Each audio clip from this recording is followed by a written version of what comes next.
Okay, now the issue that Alero and I discussed earlier, the issue of electricity being available or not being available or not seeing any of it is what we want to discuss, because for some of us, we have seen a situation where we don't seem to have power.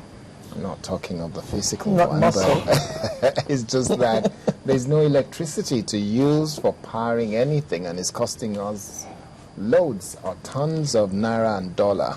An arm and a leg. An arm and a leg to buy diesel for us to be able to operate simple appliances in our household.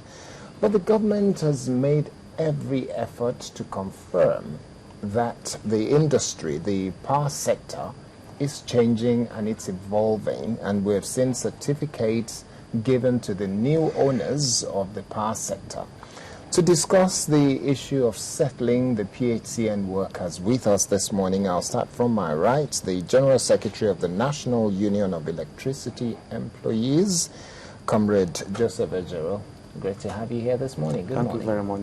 And on the other side is Comrade Abiodun Ogunsega, who is the General Secretary, Senior Staff Association of Electricity and Allied Companies. Good morning and welcome. Good morning. Thank you.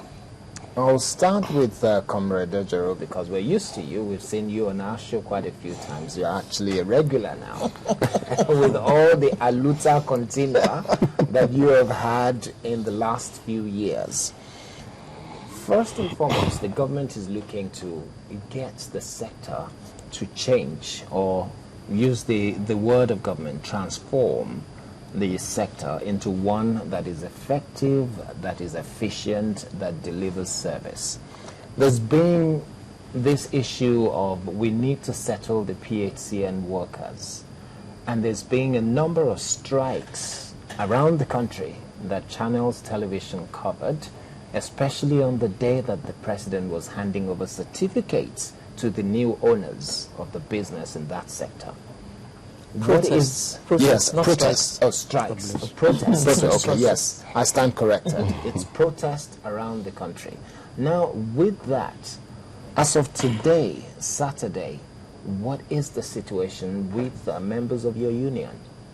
Well, we are looking forward to better transformation to a varied sector where the sector will provide electricity to Nigerians, clean electricity at affordable price to all Nigerians. But to do that, we are transforming from public sector to private sector. And people have worked for government. And for them to transform, you must settle their job, work with government, which is public service, and pay them to enable them move to the private sector, depending on the number going to start work there on a clean slate. And our agreement was for them to have a seamless transition so that the private sector will not inherit all these liabilities. And we had an agreement signed, and government promised to conclude them before handover. And we waited from last year, June, to date. Since they were not paying, we continued working. It was at the point that the Vice President announced to the nation that they have settled all labor issues, and they were going to hand over the following day, that the people they said they have paid now jumped up to say they have not paid them. So that was what it saw.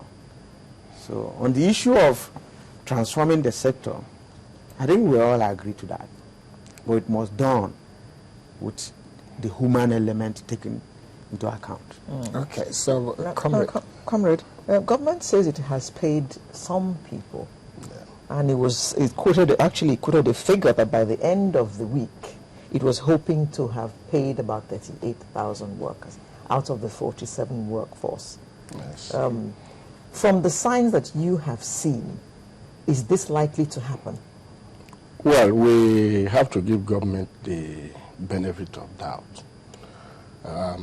They have promised they will pay those people given 2 weeks span from the date of our meeting with them on Wednesday.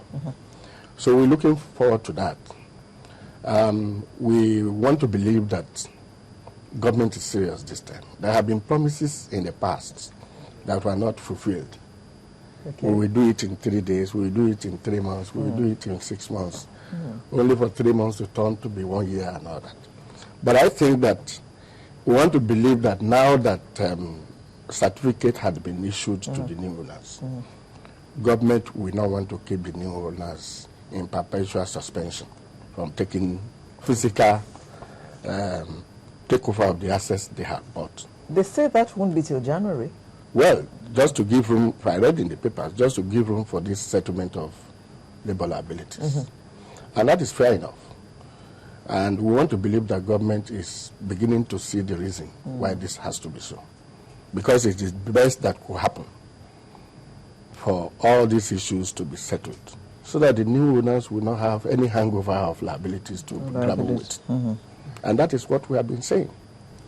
So the number of workers in PHCN, I mean, is there any agreed figure? Because government is saying 47,000. Is that the correct number of workers that they have to settle? We can't really say this is an agreed figure. But biometric verification were done for all the staff. And government came to that figure after the verification. Okay. We still have issues with some of them. A few of them, though, I thought that has not been captured. Very few of them. So it does not change the figure. When you use number few, how long is that piece of string? Well, we are looking at less than 6. Oh, 6 individuals? No, 1,000. Oh, 6,000? Including the ones under the casual including the casuals that were not captured. Okay. We have worked for about 10 years. But that is not the central issue now. The issue is that Do casuals also deserve payment Benefits. If somebody has worked for 10 years in an establishment and you kept him there as a casual staff, and then you have captured him biometrically that he was properly engaged, you give him an appointment letter. we pay him. Because the laws of the land, But he's casual. the laws Doesn't of the have a land, letter. the laws of the land permits you to keep him for only 6 months. Oh. You see, let us not go back into that. We have an agreement where we have agreed that these casuals will be regularized. For the past 2-3 years. And they had been regularized. Okay. Then So they once shouldn't they are be regularized- referred to as casuals Casuals anymore. anymore. Yeah, once they are regularized, they are captured, they were verified, they have to be paid. And government has agreed to that. But they have not given them letters. But they have there's not no given issue. them letters. That is the only one we have to sort out. Because I'm thinking that I don't remember anywhere else in the world where you work on contract, and then whether your Get contract terminal is, benefits. you don't, because you get a contract. It could be renewed year on year or every 6 months, and you could be there for 2 years. You are taken in for 3 months. Mr. Moderator, we have gone beyond that. These issues came up during negotiation. We negotiated.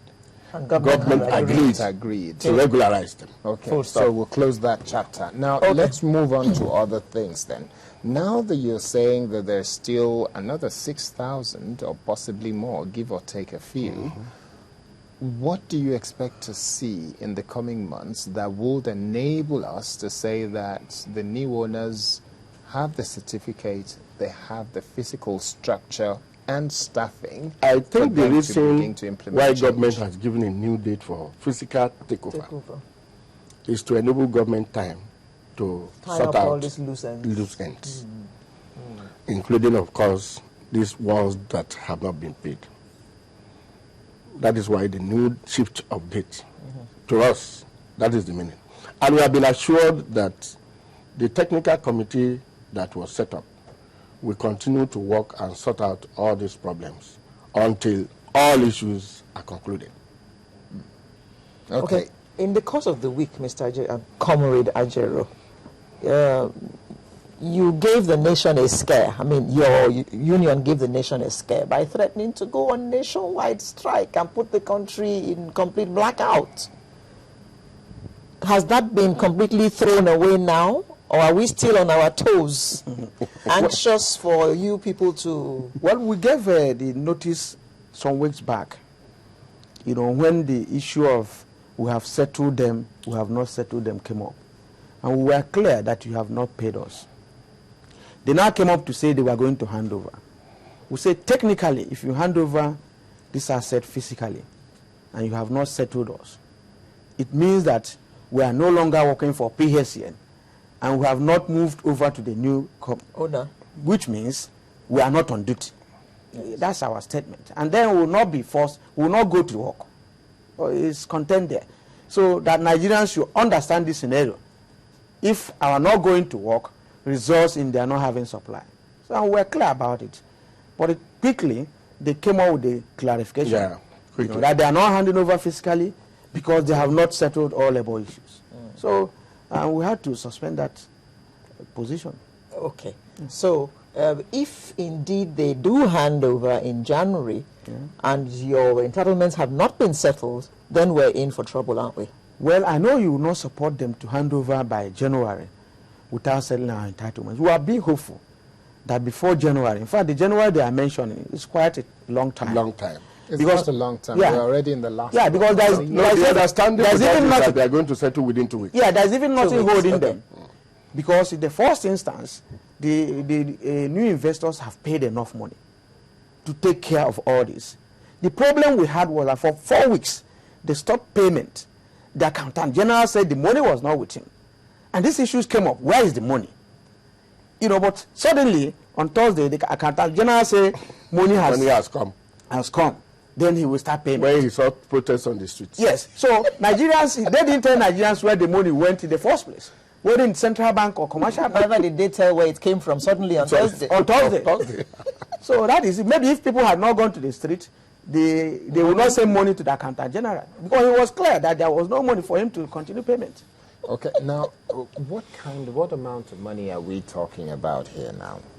Because when you begin to see numbers like 43,000 cleared, another 6,000 expected to be on that list, and how much is it per head that we're looking at to then add up the sums and say, are we talking 3 million, 3 billion, 1 trillion? 500 billion. You see, we looked at when we were starting, and we were aware of the number we had in the sector.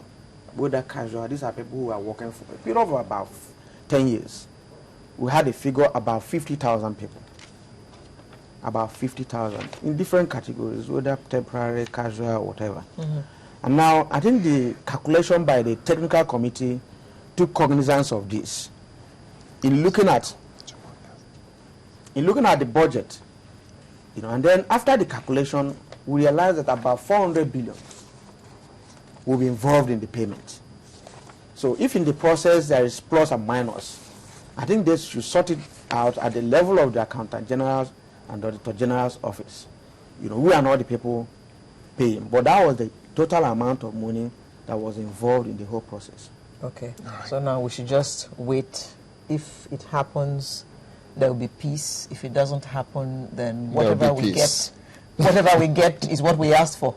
Well, the thing is in two ways. Who are asking, would the investors agree to settle the liabilities at the gate before they go in? Of course not. That's not. That's the issue. So where do we go? That liability. So where do we go? There is need for us to know where. Let us be hopeful that things will work, because the investors have paid their money. Some of them are paying interest on the money they borrowed from banks. So everybody is under pressure. Okay. But the minister has shown good intention. He has. He has shown good intention. And the permanent. But good intention is not enough if it's not back. If it doesn't have cash back. If it's not cash back, okay. It's got to be cash back. On that note, we will have to wrap it up. It's good testimony on the efforts of Professor Chinedu Nebo by the unions here, that he's more responsive and he's answering the questions, and we're expecting to get resolved. So better days ahead. We will say thank you very much, Comrade Abiodun Ogunsega, who is the General Secretary, Senior Staff Association of Electricity and Allied Companies, and Comrade Joseph Ajero, who is General Secretary of the National Union of Electricity Employees. Thank you both for coming on Sunrise this morning. Thank you very much. We'll take a very short break and then we'll be back for the next segment.